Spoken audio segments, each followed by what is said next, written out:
Bem-vindos à Faith Fellowship, Ministério de Língua Portuguesa. O tema da minha mensagem de hoje se chama, ou é, trapo de imundícia. Trapo de imundícia.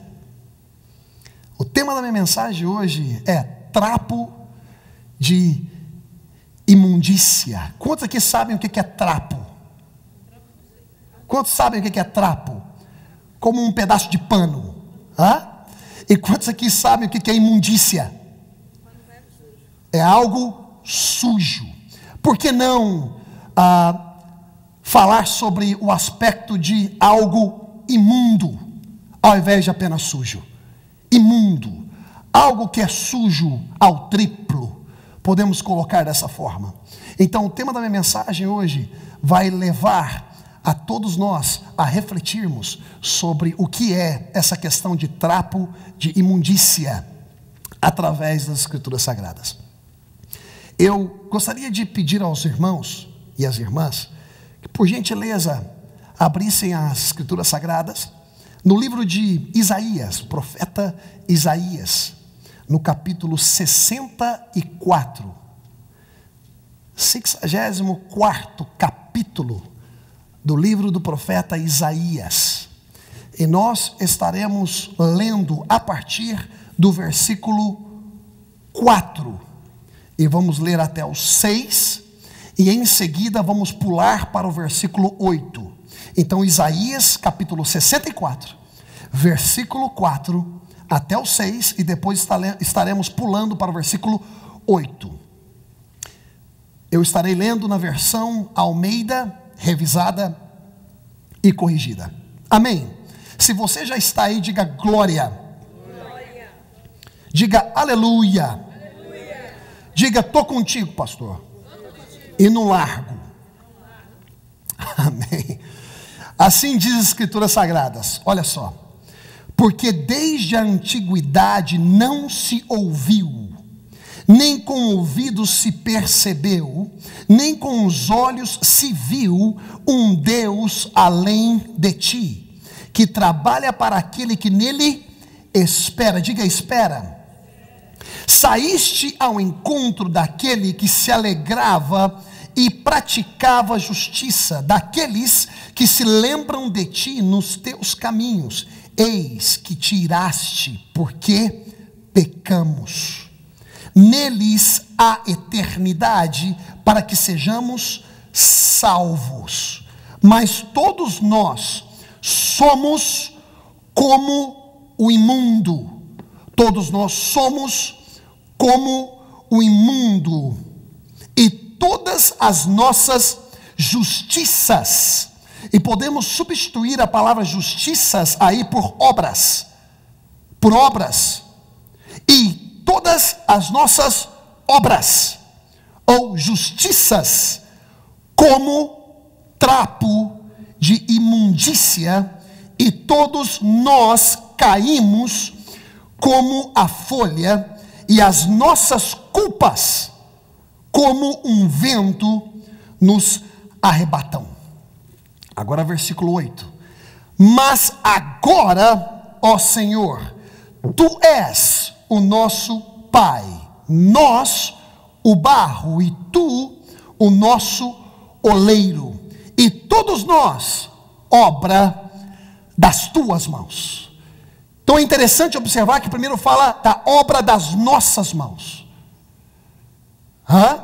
As nossas justiças, obras das nossas mãos. E no versículo 8 fala, mas agora nós somos obras das tuas mãos. E o profeta Isaías, como ele atua no profético, às vezes ele está se referindo à dispensação, ou seja, o tempo na qual eles vivenciavam naquela época, sem a manifestação da promessa que é Jesus.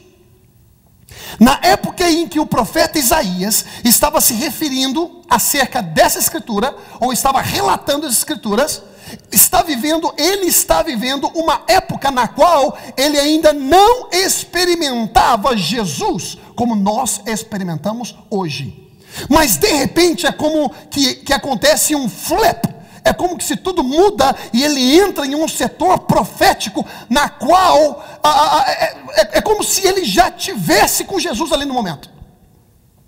Se você observa, por exemplo, Isaías 53. Isaías 53, nós nos deparamos com Isaías no Calvário. Antes mesmo do Calvário acontecer, Isaías já estava se referindo a Jesus, ao Calvário. Ele estava falando, e pelas suas pisaduras nós fomos, nós fomos, e ele começa a relatar o castigo que nos trouxe, que nos traz. Veja bem que ele está falando no presente. My God, e ele está, Isaías é antes mesmo da manifestação de Jesus. Ele está se referindo no presente.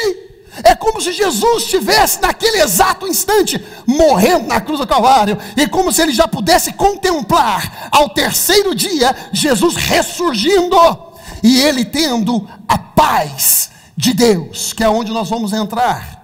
A paz, diga paz de Deus. Agora eu quero que você coloque bem aqui atrás do seu cérebro e grava bem aí, paz de Deus. Agora fala assim, paz com Deus. Nós vamos falar acerca disso daqui a pouquinho.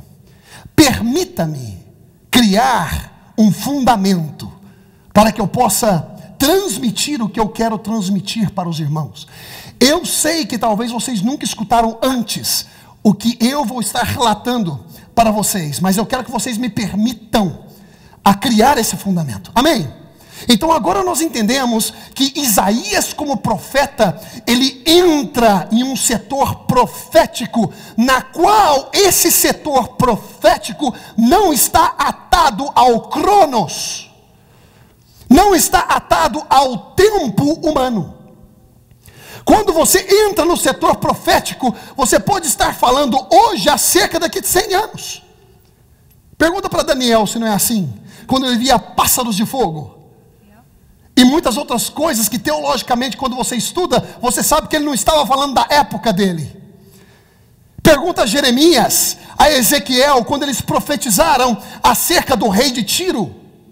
E de repente eles viram para o rei de Tiro e falam: tu eras selo da perfeição, entre pedras afogueavas, caminhava, e fala: tu estavas no Éden. Quem estava no Éden? O rei de Tiro. Éden foi uma época muito antes do rei de Tiro existir, mas eles foram usados dentro do setor profético. E eu estou falando tudo isso para poder comprovar para os irmãos, biblicamente, que ao mesmo tempo que Isaías estava falando que nós somos imundos, e que a nossa justiça é tido como trapo de imundícia, as nossas obras, aquilo que nós fazemos em busca dessa salvação, aquilo que nós fazemos em busca desse merecimento para que Deus possa nos amar, aquilo que nós fazemos em busca de uma melhor imagem para com Deus, em busca de um merecimento, de uma bênção apenas financeira, seja qual for, as nossas obras em busca de merecer ou de pagar de volta, para que nós venhamos a ter algo de Deus, é tido como trapo de imundícia. Trapo de imundícia. Pessoas que tentam e se esforçam e fazem todo o possível para pensar e para tentar convencer a Deus de amá-los. Pessoas que fazem o que é necessário fazer dentro da mente deles, para tentar torcer o braço de Deus para fazer aquilo que eles querem que Deus faça. Pessoas que tentam fazer obras para poder caminharem com uma paz de consciência.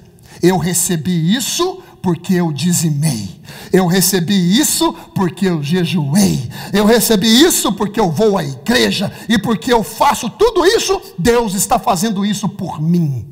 Então eles continuam fazendo para poder terem uma paz de consciência, uma consciência livre, Mas chega um momento na qual eles se decepcionam. Chega um momento na qual tudo isso que eles estavam fazendo ou ainda vão fazer, eles se encontram dentro de um momento na vida deles que eles veem que não é suficiente, que não há satisfação, não há um completar, não há satisfação naquilo que eles estão fazendo. Eles podem até mesmo se sentirem da forma que se sentem dentro de uma paz temporária, porque eles alimentam a consciência deles com obras que não têm o poder de fazer com que eles possam receber de Deus aquilo que Deus tem de graça para dar. Chega um momento onde todo homem se encontra curto, porque todos nós pecamos e separados estamos da glória de Deus, da manifestação dessa reconciliação. Você quer saber o que é a glória de Deus? A glória de Deus, simplesmente falando, é a oportunidade que temos de experimentar essa reconciliação que temos com Ele. A glória de Deus nas nossas vidas é a habilidade que temos hoje de experimentar a presença dEle, que antes não experimentávamos. Isso é glória para o justo. A glória é poder abrir a boca e começar a falar com Deus que te ouve, com Deus que te responde. Não somente te ouve, mas Ele responde. Com Deus que sente, com Deus que é compassivo, com Deus que é misericordioso. Portanto, não há nada que você possa fazer para que você possa merecer aquilo que já foi dado a você. As suas obras ou a sua tentativa, biblicamente, é chamada de trapo de imundícia. Trapo de imundícia. Por favor, abram as escrituras em Lucas capítulo 21, versículo 1 ao 6.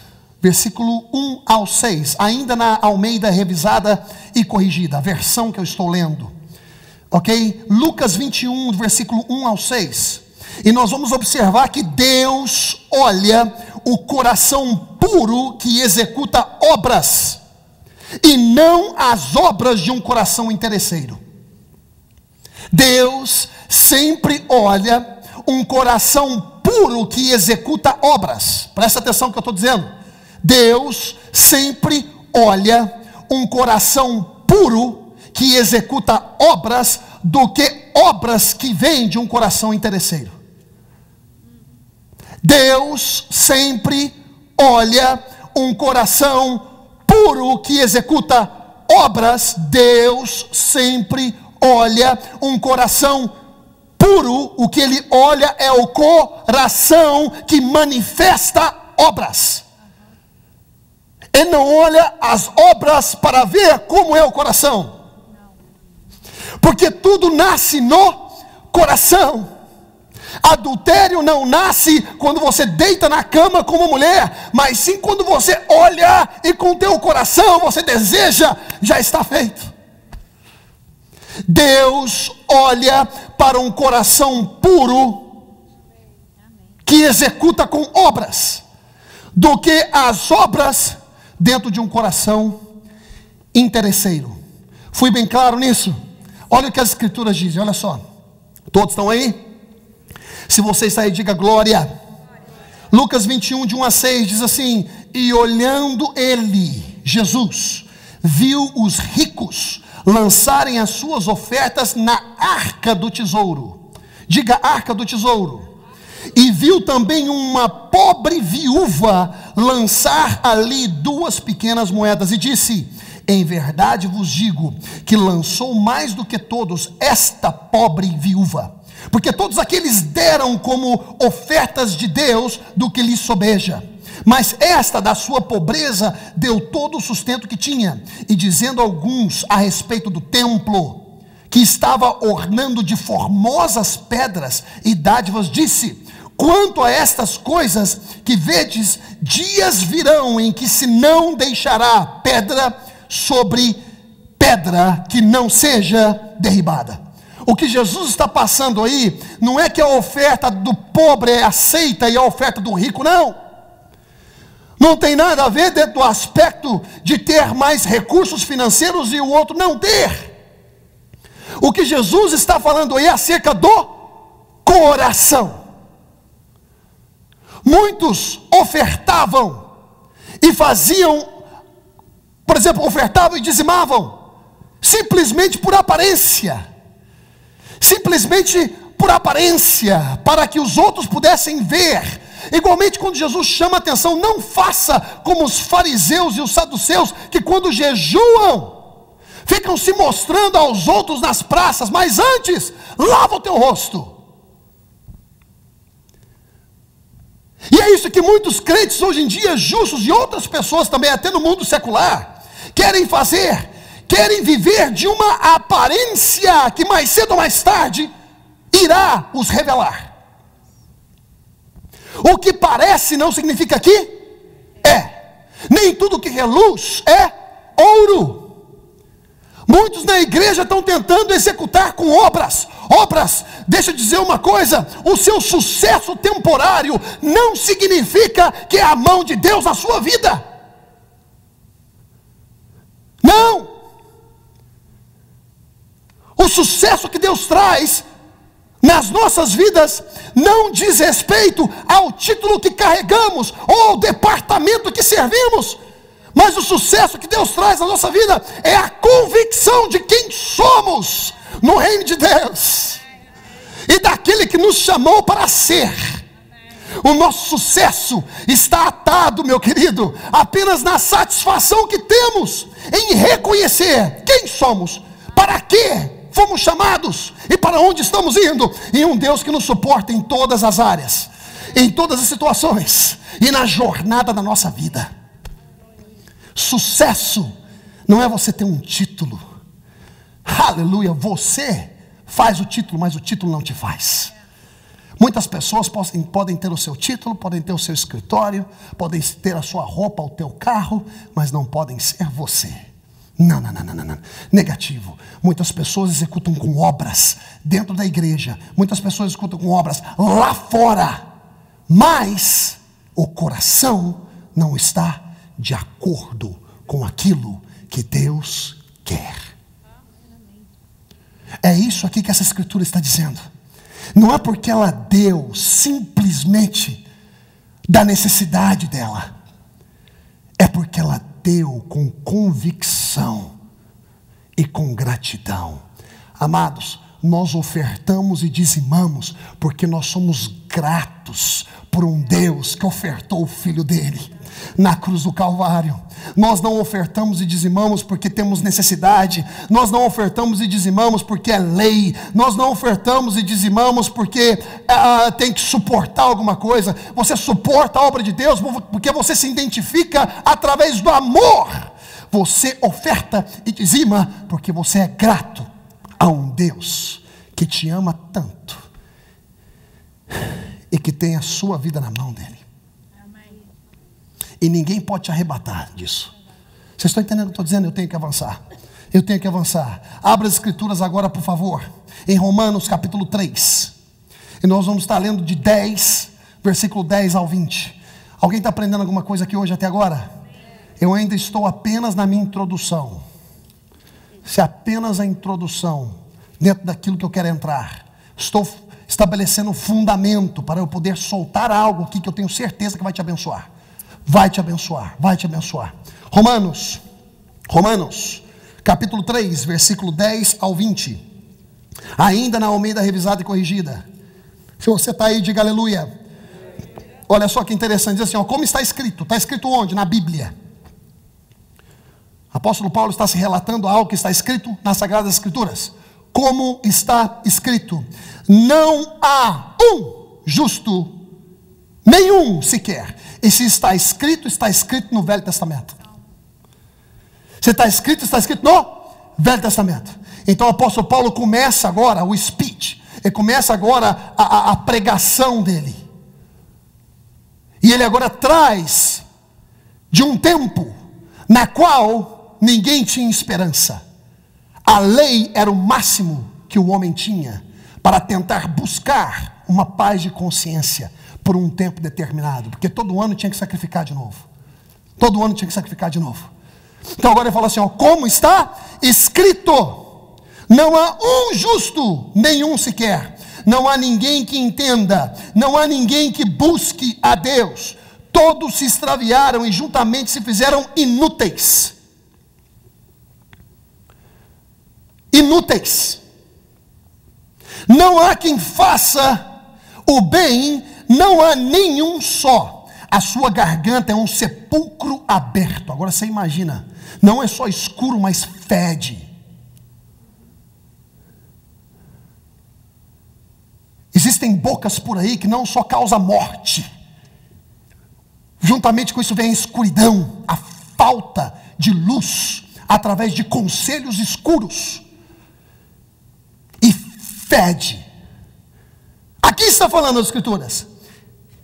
Como bocas, o quê? Abertas. Sua garganta é um sepulcro aberto. Com a língua tratam enganosamente. Peçonha de áspides está debaixo de seus lábios, cuja boca está cheia de maldição e amargura.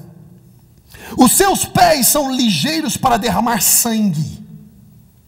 Em seus caminhos há destruição e miséria, e não conheceram o caminho da paz. Diga paz. Diga paz. Fala paz de Deus. Fala paz com Deus. Não conheceram a paz. Não conheceram a paz. Não há temor de Deus diante de seus olhos. Ora, nós sabemos que tudo o que a lei diz aos que estão debaixo da lei, o diz. Não para os que estão em uma outra época.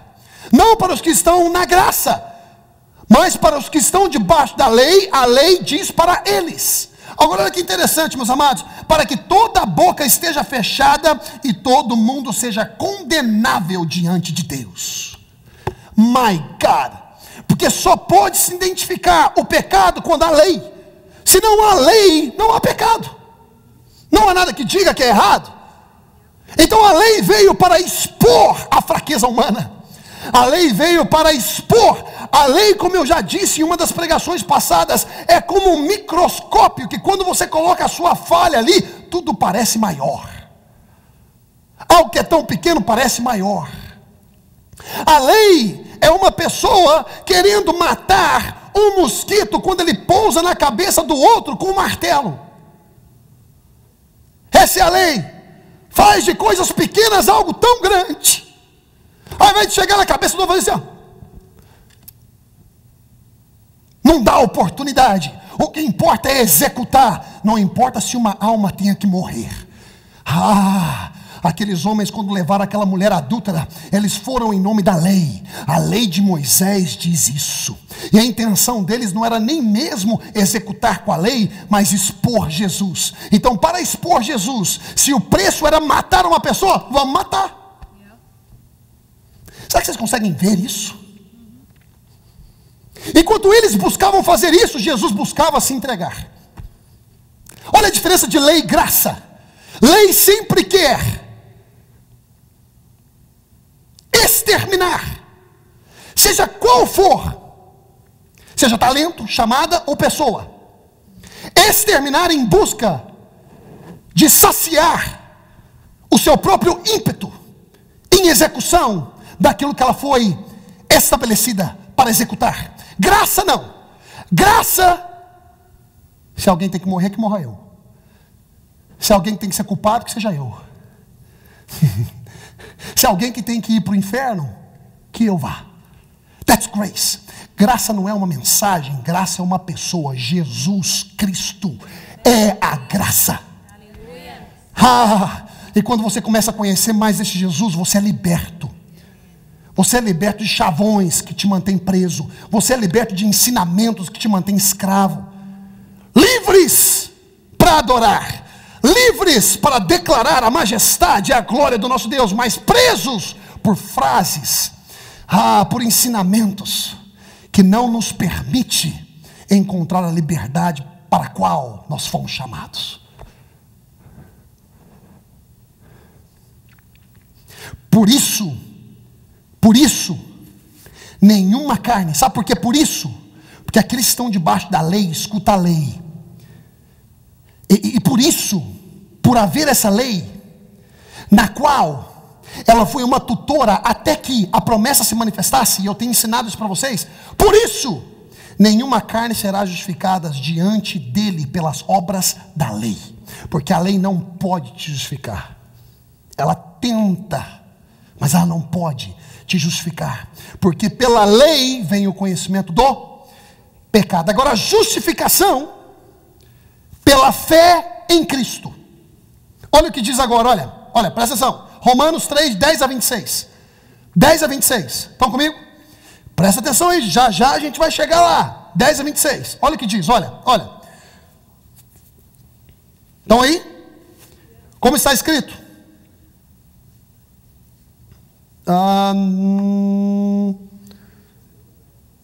Não, versículo 28. I'm sorry. Vamos versículo 28. 28. Ok? Concluímos. É a Bíblia que está dizendo, não é? Quem é que está concluindo? Eu? Tem outro versículo aí falando outra palavra, a não ser concluímos? Tem outra versão? Qual é a outra versão? Diz o quê? Pois sustentamos. Ou seja, se nós sustentamos porque tem fundamento. Temos que sustentar, porque é uma verdade. Então, pois, concluímos. Quem é que está concluindo? Eu? Sou eu que estou concluindo? Não, a Bíblia. Olha o que a Bíblia está dizendo, olha aqui, ó. Concluímos, pois, que o homem é justificado pela fé, sem as obras então significa que a sua justificação não tem nada a ver com o tanto de obras que você executa no reino para merecer que Deus te dê algo, te abençoe com algo ou te justifique. Obras é como trapo de imundícia, não serve para nada. Quando você entende o que é justificação, aí você vem para um outro nível de fé. Você vem para um outro nível de relacionamento com Deus. Enquanto você não entende o que é justificação, você vive uma vida com um sentimento de condenação, culpa e inferioridade. Um dia você se sente bem, outro dia não. Um dia você se sente salvo, outro dia você não se sente tão salvo assim. Você acabou de cometer um erro. Um dia você se sente ungido, outro dia você não se sente tão ungido assim. Ou você pensa que você caminha na unção 24 horas por dia.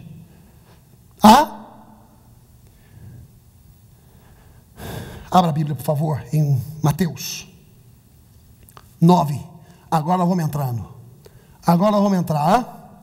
Isso aqui até agora foi o fundamento, mas agora nós vamos entrar. Mateus 9, versículo 20 e 22. Eu vou ler para vocês essa história que vocês estão familiarizados. Essa história é da mulher que sofria de um fluxo de sangue. Quantos aqui conhecem essa história na Bíblia? A mulher que sofria de um fluxo de sangue. Quantos conhecem? Levanta a mão aí, gente, para saber. Aleluia. Ok, todos conhecem. É uma história bem conhecida. Bem conhecida. Mas agora nós vamos entrar. Amém? Agora nós vamos entrar. Está com o cinto de segurança aí? Está com o cinto de segurança? Vocês entenderam tudo que eu acabei de ministrar para vocês, sim? Entenderam tudo que eu ministrei antes? Ok, agora vamos entrar. Olha só o que a Bíblia diz. Olha, Mateus 9, 20 e 22. Nós vamos ler essa escritura no livro de Mateus, no livro de Marcos e no livro de Lucas. Essa história se refere nessas três passagens, que são chamados, esses livros, Mateus, Marcos e Lucas, são chamados de evangelhos sinóticos. Diga evangelhos sinóticos. Vocês nunca mais esquecerão isso. Mateus, Marcos e Lucas são evangelhos sinóticos. João não. Então, evangelhos sinóticos são evangelhos similares, que tendem a narrar o que Jesus fez e a linhagem de Jesus, da onde ele veio, filho de Deus, através da semente da mulher, e dali veio Jesus. Então Mateus, Marcos e Lucas são livros similares, que tendem a narrar essa história. João não está tão concentrado naquilo que Jesus fez, embora narra alguns acontecimentos. Mas João está mais concentrado, o livro de João, o Evangelho de João, está mais concentrado naquilo que Jesus disse. Eu sou a porta, eu sou a ressurreição, eu sou o pastor, eu sou a ressurreição e a vida, eu sou. E daí João se concentra que esse Jesus não é apenas o Messias que nasceu da mulher, mas esse Jesus é aquele que esteve desde o princípio. E o verbo se fez carne e habitou entre nós. Essa é a diferença, essa foi de graça. Um pouquinho de escola bíblica para vocês, ok?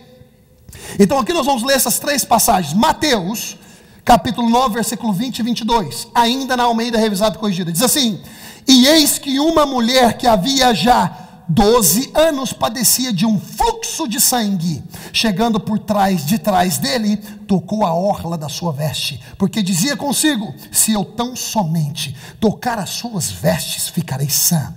E Jesus, voltando-se e vendo-a, disse: tem ânimo, filha, a tua fé te salvou. E imediatamente a mulher ficou sã. Diga imediatamente. Agora nós vamos para Marcos, ver a mesma história, porém com mais detalhes. A Bíblia não se contradiz. Ela simplesmente tem as suas riquezas diferenciadas mediante quem escreve. Por exemplo, se eu for perguntar para o Gladson, ou pedir para o Gladson descrever e escrever o que está acontecendo aqui agora, pode ser que o Gladson fala: e estando o pastor Léo falando, gesticulando as suas mãos, o seu dedo indicador apontou para mim. Vai? Aí eu peço para a irmã Rosa também escrever, e a irmã Rosa pode só escrever assim, ó: e estando o pastor Léo pregando, disse. Porque cada um escreve mediante a perspectiva que tem, mediante o ângulo que tem. Amém, gente? Alright. Então aqui nós estamos em Marcos. Todos estão aí já? Marcos capítulo 5, versículo 25 até o 34. 25 até o 34. E diz assim: e certa mulher que havia 12 anos tinha um fluxo de sangue. Agora olha só, essa informação que eu vou ler agora, Mateus não dá, mas Marcos está dando. Olha só: que havia padecido muito com muitos médicos e despendido tudo quanto tinha. Diga, despendido tudo quanto tinha. Agora diga assim: esforço. Agora diga assim: obras. Obras. Esforço em busca de algo, em busca de cura, right? Então olha só que interessante: nada lhe aproveitando isso, antes indo a pior. Ouvindo falar de Jesus, veio por detrás entre a multidão e tocou sua vestimenta, porque dizia: se tão somente tocar nas suas vestes, sararei. E logo se lhe secou a fonte do seu sangue, e sentiu no seu corpo estar já curada daquele mal. E logo Jesus, conhecendo que a virtude de si mesmo saíra, voltou-se para a multidão e disse: quem tocou as minhas vestes? E disseram-lhe os seus discípulos: vês que a multidão te aperta? É interessante que aqui em Marcos não fala quem foi que disse isso, mas em Lucas já fala quem foi. Quem vocês acham? A igreja. Quem representa a igreja? É o senhor Pedro. Pedro, ele é camarada que fala mesmo, não tem jeito não. Pedro, mas aqui fala: todo mundo te aperta, todo mundo te segue, e dizes: quem me tocou? E ele olhava em redor para ver a que isso fizera. Então a mulher, que sabia o que lhe tinha acontecido, temendo e tremendo, aproximou-se e prostrou-se diante dele e disse-lhe toda a verdade. E ele lhe disse: filha, a tua fé te salvou, vai em. Diga paz. Diga paz com Deus. Diga paz de Deus. Paz. E ser curada deste mal. Agora vem Lucas. Lucas capítulo 8, 43 a 48. Bastante escrituras hoje, sim ou não? Glória a Deus. Lucas. Agora vamos em Lucas. Capítulo 8, versículo 43 ao 48. Aleluia. Café com bule. Vamos aprender, sim ou não? Diz assim. Amém? Todos estão aí? Se está aí, diga: epa! Amém. Diz assim: E uma mulher que tinha um fluxo de sangue havia 12 anos e gastara com os médicos todos os seus haveres, e por nenhum pudera ser curada. Chegando por detrás dele, tocou na orla. Você pode ver que aqui em Lucas não fala o que Marcos diz, que ouvindo falar de Jesus. Então, a versão de Marcos é uma versão mais detalhada para que você possa entender o que estava acontecendo. Ok? Então veio por detrás dele, tocou na orla da sua veste, e logo estancou o fluxo do seu sangue. E disse Jesus: quem é que me tocou? E negando todos, disse Pedro.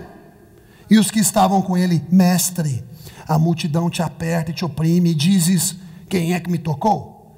E disse Jesus: alguém me tocou, porque bem conheci que de mim saiu virtude. Então, vendo a mulher que não podia ocultar-se, aproximou-se tremendo e prostrando-se ante ele, declarou-lhe diante de todo o povo a causa porque ele havia tocado e como logo sarara. E ele lhe disse: tem bom ânimo, filha, a tua fé te salvou. Alright. Quando a palavra de Deus diz que a justiça nossa, como diz em Isaías capítulo 64, a nossa justiça, obras, é como trapo de imundícia. Quando você busca no original acerca do trapo de imundícia, significa um pano sujo de sangue de menstruação. Eu estou falando isso para que vocês possam entender o quão nojento. É nojento, sim ou não? É esse trapo de imundícia. Eu repito, esse trapo de imundícia é um pano sujo de fluidos vermelhos que saem de uma mulher que tem esse período todos os meses. Esse trapo de imundícia. E a Bíblia chama as nossas obras, quando nós estamos buscando a nossa própria justiça, merecimento para que Deus possa fazer algo, os nossos próprios esforços em conquistar salvação, os nossos próprios esforços para que Deus possa nos abençoar, Herbert, para que Deus possa nos curar. Eu vou para uma campanha para que Deus possa me curar. Uma vez uma pessoa me argumentou e fala: por que você é contra a campanha? Você não sabe que isso é um método de aguçar a fé das pessoas? E eu disse bem assim para ela: não! O método de aguçar a fé das pessoas é pregar a palavra de Deus, porque a fé vem e vem pelo ouvir, e o ouvir pela palavra de Deus. Se você quer fazer uma campanha para poder dar ferramentas ao povo, escritura, para que eles possam, quando sair da campanha e quando o problema voltar, vencer o inimigo, resistir ao diabo, por causa do conhecimento da palavra, tudo bem. Mas se você vai manter uma campanha simplesmente para chamar pregadores de fora e para levantar lucros, não, eu me nego. Eu me nego. Quantas campanhas vocês já viram fazer aqui? Me nego. Me nego convidar um pastor de fora para poder causar movimento. Me nego fazer obras para conquistar aquilo que eu quero dentro do ministério. Isso é trapo de imundícia.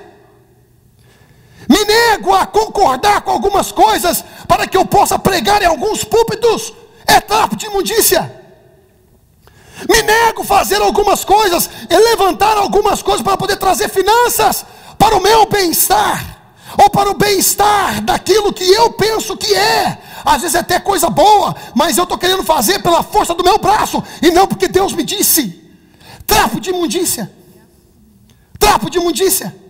Eu não sou contra a campanha, desde que a campanha seja um instrumento para dar poder às pessoas, para dar conhecimento a elas, para ministrar ao coração delas. Quer fazer uma campanha de cura? Ministra a palavra de Deus e fala para elas que pelas suas pisaduras nós fomos sarados, que é direito nosso, é promessa para nós.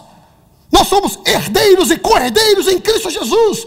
Tudo que é de Jesus é direito nosso. Quer fazer campanha para ter um breakthrough, para ter vitória financeira? Chama uma pessoa que é responsável em finanças, pessoa formada em finanças, e ensina o povo como administrar bem aquele cartãozinho de plástico que muita gente não administra bem. E fala que é o devorador entrando na casa. Não! É falta de domínio próprio quanto ao cartãozinho de plástico que tu tem no teu bolso e que eu tenho no meu bolso. Tem muita coisa que não é o lapeta, não. Eu falo lapeta porque é para estar lá, não é para estar cá. É lá. Não é ele, não. Tem coisa que somos nós, por ignorância e por falta de compreensão, que a Bíblia é o nosso recurso, é a nossa fonte de conhecimento e sabedoria. A palavra de Deus é a substância que muda a nossa jornada, a nossa mente. Buscai sempre a renovação da sua mente através das Escrituras, não através de campanhas. Você quer fazer um monte de campanha para poder dar ferramenta às pessoas, para que elas possam crescer? Glória a Deus, eu estou de apoio e vou estar lá. Amém. Mas fazer campanha em forma emocional, para a pessoa dar 3 giros e sair da campanha do mesmo jeito, cair no chão e depois levantar do mesmo jeito? Ai, cá, tivemos 500 pessoas. Eu prefiro ter 40 e as 40 bem instruídas e ganhando almas para Jesus lá fora, do que ter números e não ter conteúdo. E toma como tu quiser tomar. Estou aberto a pessoas a me mal interpretarem, porque senão eu não qualificaria para estar aqui. Glória a Deus. Eu sou a favor da palavra de Deus sendo injetada na vida das pessoas. Palavra de Deus. Palavra de Deus. Trapo de imundícia é quando a gente tenta obrar para merecer ou para ter algo que Deus está disposto a dar de graça, mas nós temos que esperar nele. Foi com mão forte que ele liberou o povo do Egito da escravidão.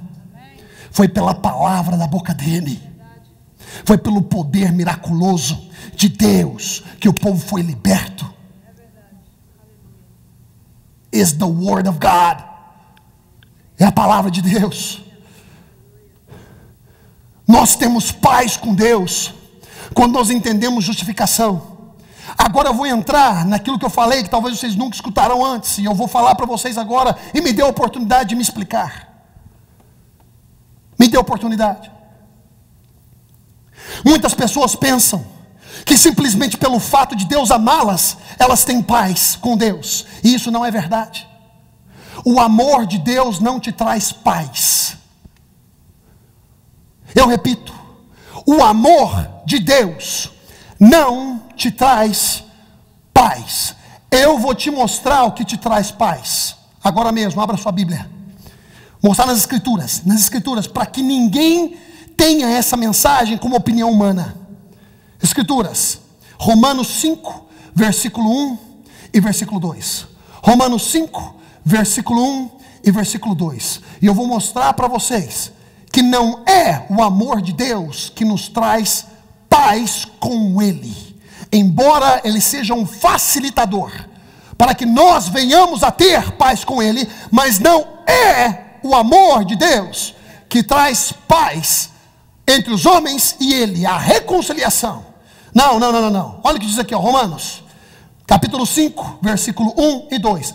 Prestem atenção nas Escrituras Sagradas. Quantos aqui podem levantar as duas mãos agora mesmo assim, ó? Agora mesmo assim, levanta as duas mãos. Come on, fala assim, eu estou contigo. E não abro. Então vamos lá, vamos ler. Agora vamos ler. Glória a Jesus. Diz assim, ó, diz assim, presta atenção. Diz assim: sendo, vírgula, pois, vírgula, justificados pela fé, vírgula. São 3 informações. Sendo, presta atenção no sendo. Presente, feito, sendo, vírgula, pois. O pois significa assim, presta atenção. Porque você foi feito. E por isso, justificados pela fé. Fé em quem? E no quê? As escrituras falam. Olha só. Justificados pela fé, vírgula, temos paz com Deus por nosso Senhor Jesus Cristo, pelo qual também temos entrada pela fé a esta graça, na qual estamos firmes e nos gloriamos na esperança da glória de Deus. Agora eu explico. Sendo, pois, justificados pela fé, temos paz. Então você só pode ter a paz com Deus quando você entende a sua justificação. Quando você entende a sua justificação. Justificação pela fé. Fé em quem? Fé em Cristo Jesus. Então quando você deposita a sua confiança em Jesus e busca entender o que Ele fez por você, a justificação vem por aquilo que Ele fez, e porque agora você aceita, e você passa a compreender, e por causa disso você passa a ter paz com Deus. E tendo sido justificados pela fé em Cristo Jesus, aí temos paz com Deus, porque sem essa paz e sem a justificação que vem de Cristo Jesus, na qual nós depositamos a nossa fé, é que nós entramos na graça. Não tem como entender graça se você não entende justificação. E não tem como você ter paz com Deus se você não entende aquilo que Cristo fez por você. Não tem como. Aleluia! Quando você entende a sua justificação, é que você caminha em paz. Eu não estou falando uma aparente paz que hoje você sente, amanhã você não sente. Aparente paz não é paz. É uma anestesia humana que confunde a nossa mentalidade e faz com que nós venhamos a caminharmos de anestesia para anestesia. O amor de Deus provê o sacrifício para a justificação e redenção. O amor provê o sacrifício para a justificação e redenção. Romanos 5, versículo 8 e 10. 8 a 10, olha o que diz, olha só. Mas Deus, o quê? Mas Deus, o quê? Prova o seu amor para conosco em que Cristo, olha só. Fé em Cristo, em que Cristo morreu por nós. Então amor provê o sacrifício. O amor provê Cristo, para que nós pudéssemos sermos justificados, para que venhamos ter paz com Deus novamente. É o que está escrito, sendo nós ainda pecadores. Cristo morreu por você, não é agora quando você aceita Ele como Salvador. Cristo já te amou e já morreu por você, e já proveu salvação para você, quando você ainda era pecador. Você vê como o teu pecado não perturba Deus? O teu pecado não é problema para Deus, o teu pecado é problema para você. O teu pecado é problema para você, porque para Deus já está tudo resolvido. Você sabe o que significa a palavra justificação? Justificação. A palavra justificação em chinês, a palavra justificação em chinês são dois caracteres. Um caráter, uma letra, ok? Ou pictograma. Quando você lembra do pictograma? Você sabe o que é pictograma agora, vai? Então, pictograma, são dois pictogramas, ok? Dois caracteres que representam, o pictograma representa essas duas letras. Um é um cordeiro. Justificação significa que um é um cordeiro. Um caráter, um pictograma. E o outro é uma pessoa. Só que quando você vê num pictograma que define a palavra justificação no chinês, que são duas letras representadas por dois pictogramas, é uma pessoa aqui e o cordeiro por cima. Ou seja, quando Deus te vê, Ele vê o cordeiro, você está embaixo. Ele sempre vê o sacrifício. Ele sempre vê o sangue. Ele sempre vê a sua justificação, que não é pelas suas obras, mas sim por causa de um que obedeceu e executou. Por causa de Jesus, o justo, nós somos justificados. Glória a Deus. Eu não sei se isso te anima. Essa é uma razão, pelo menos, a gente aplaudir a Jesus. Pelo menos para isso. Pelo menos. Pelo menos. Olha o que diz aqui ainda: logo muito mais agora, sendo justificados pelo seu sangue, seremos por ele salvos da ira. Porque se nós, sendo inimigos, fomos reconciliados com Deus pela morte de seu Filho, muito mais, estando já reconciliados, seremos salvos pela sua vida. Temos paz com Deus pelo fato de entendermos e aceitarmos a justificação que temos através de Jesus Cristo. A justificação nos traz paz e reconciliação para com Deus. O amor de Deus provê para justificar quem Ele ama, para que nós viéssemos a ter paz com Ele. E com isso eu termino. O amor tudo pode, tudo suporta, tudo sofre, tudo crê. Deus amou o mundo de tal maneira, e Ele creu no mundo, e que o mundo viesse, para que o mundo viesse, através da aceitação do sacrifício de Jesus, ser justificado. Existem muitos crentes justos na igreja hoje, que sabem que Deus ama eles, mas não vivem em paz. Sabe por quê? Porque não entendem a justificação. Um dia se sentem salvos, outro dia não se sentem salvos, porque cometeram uma falha. Porque não jejuaram, se sente, eu não jejuei hoje. Porque não leram, passou um dia sem ler a Bíblia, eu não li a Bíblia hoje, Você caminha em paz com Deus. E a paz de Deus, quando você entende que não há condenação para aqueles que estão em Cristo Jesus. Não importa o que você fez ontem, não importa o que você fez até mesmo através do seu pensamento há um minuto atrás. O que importa é que não há condenação para aqueles que estão debaixo do Cordeiro, para aquele que entende a justificação, a redenção, e que nós somos reconciliados com Deus através de um homem, e esse homem se chama Jesus Cristo, o Senhor. Quando nós entendemos isso, nós caminhamos com a convicção e a certeza na nossa salvação. Ninguém mais tem a habilidade de nos confundir e nem nos colocar em uma posição na qual, se você não fizer isso, isso vai acontecer.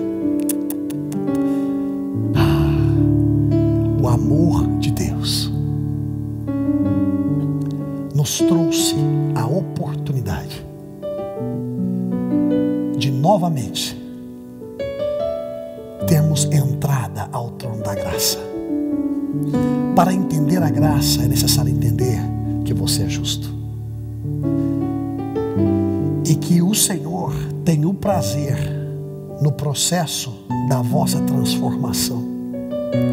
Mas pastor, eu tenho tanta coisa para acertar. Meu amado, você não dá conta de acertar nada. É por isso que a Bíblia diz assim: vem como estás. E se você dá conta de acertar tudo na sua vida, não tem um porquê Jesus ter vindo. Se você tem a habilidade de acertar tudo e depois vir à igreja, então para que Jesus veio? Ele sabe que você não dá conta de acertar. E Ele tem paciência. Os homens não têm paciência. Os homens te julgam, te marcam. Os homens cansam de você. Mas Jesus não. Sabe por quê? Porque você vale. Não ouro e nem prata, mas custou o sangue carmesim de Jesus. Nós estamos tão acostumados na igreja a escutar isso, que hoje nós perdemos um pouco da percepção do valor que o sangue de Jesus tem. Não se prega muito hoje sobre o sangue, sobre a cruz. Pregam-se mensagens, 7 ferramentas, 7 para que você possa prosperar, 7 para que você possa fazer, 7 para você ser uma pessoa. It's the blood of Jesus, o sangue de Jesus. Hoje em dia nós ouvimos porque estamos acostumados. É como na nossa casa, a gente está acostumado com aquela televisão, mas aquele que nunca teve, quando olha para a tua televisão, fala: uau, eu desejaria ter tanto. Tem tanta gente desejando ter o que você tem, e eles não estão tendo porque você não está oferecendo. Porque você já não valoriza tanto como você valorizava quando você veio para o reino. Eu posso dizer algo do fundo do meu coração para os irmãos? Não importa qual seja a frustração e a circunstância que todos nós venhamos a passar ou estamos passando agora mesmo, o que verdadeiramente importa é que Deus não pode te decepcionar. Se todo mundo ao seu redor te decepciona, tenha certeza de algo: Deus não pode te decepcionar. É normal que nós venhamos a nos metermos em algumas situações. Somos humanos. Mas o Senhor é aquele que nos resgata de todas elas. É aquele que, como a Bíblia diz, transforma o nosso mal em bem. O Senhor é o grande reversor, o que reverte. Ele reverteu a sua velha criatura para uma nova. Ele reverteu o seu primeiro nascimento para um novo nascimento. Ele reverteu uma condição condenada para uma condição justificada. Hoje nós nos cansamos da palavra de Deus. Não buscamos mais a Deus como buscamos antes. Não lemos mais as Escrituras. Estamos mais preparados para poder encontrar algo no Google.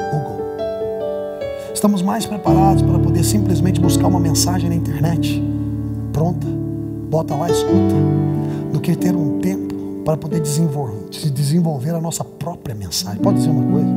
Não é só o pastor que desenvolve mensagem. Posso te dar um conselho agora em nome de Jesus?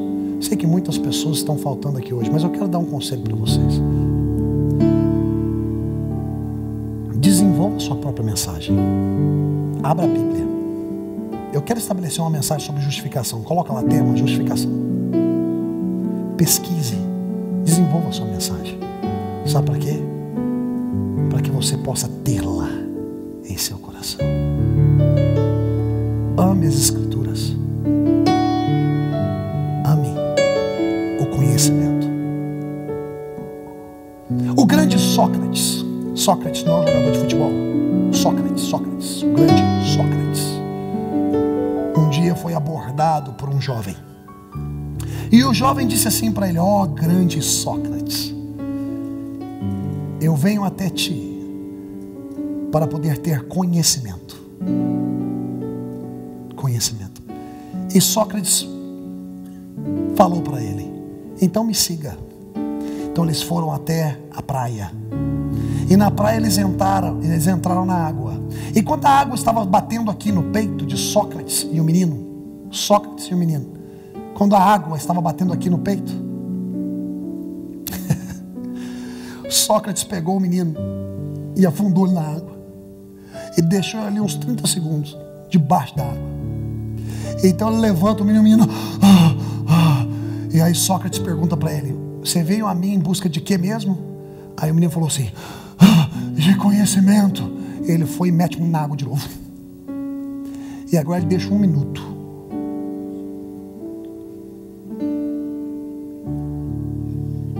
E aí ele tira o menino de volta. O que você precisa? Aí ele falou assim: de conhecimento. Aí só que se mete na água de novo. Aí tira ele. O que tira ele? O que você precisa? Aí o menino falou assim: eu preciso de ar. Aí Sócrates falou assim: ó, quando você desejar o conhecimento assim como você deseja o ar agora mesmo, você o terá.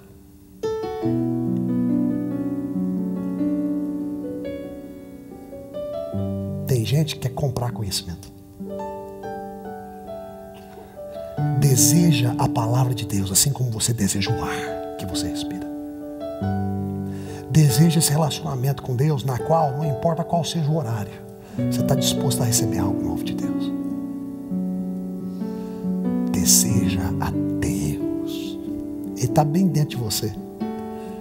Fala com Ele. Tem um momento que você não pede conselho para ninguém. Para ninguém. Nem para a tua sombra. Porque até a tua sombra te abandona no escuro.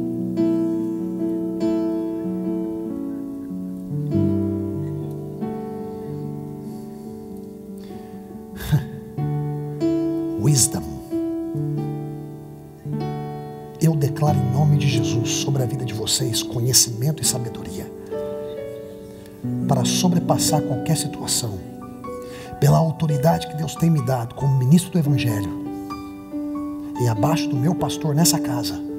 Eu declaro e decreto conhecimento, sobrenatural, para que vocês possam literalmente serem cabeças e não cauda. Eu declaro em nome de Jesus sede pelo conhecimento. Vocês terão sede de Deus e do conhecimento. Será que vocês conseguem ter um pouco de paixão? Paixão é que move. Paixão é o combustível que te leva a alcançar grandes coisas. Não importa qual é o número que nós temos aqui. Não importa quantos carros você tem, quantas casas, qual o figure, qual que é o número na sua conta bancária. O que importa é que a paixão te leva a obrar coisas sobrenaturalmente falando, que vocês vão se surpreenderem. O poder está dentro de vocês. A autoridade está dentro de vocês. Deus tem dado autoridade a vocês para expulsar demônios, para curar enfermos, para declarar, para fechar portas, para abrir portas. Deus tem dado a você a autoridade para chamar à existência tudo aquilo que parece não existir. Deus tem te dado a autoridade a todos vocês que creem nesse Jesus. Por gentileza, se coloquem de pé. Obrigada por assistir. Para mais informações, visite-nos a ffmwoc.org.